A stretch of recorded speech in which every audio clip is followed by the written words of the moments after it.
At first, I thought this might be an example of the singular and plural verb tense rule because we have a word like is leading off here. That's a singular verb. But none of these other verbs can be categorized as singular or plural. They're all these kind of weird other versions of a verb.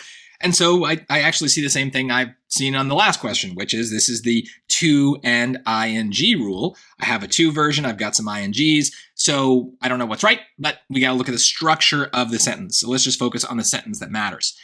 However, yellow blank considered complementary to blue in modern color theory. Yellow is considered complementary to blue in modern color theory. Yeah, that's the only thing that makes sense.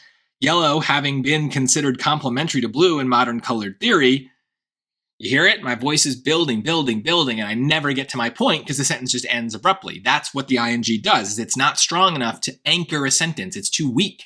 It can be used as part of an extra clause, but then we don't have a sentence because the sentence is so short. There is no other thing that we are building towards. There is no real sentence here. Same thing with the to.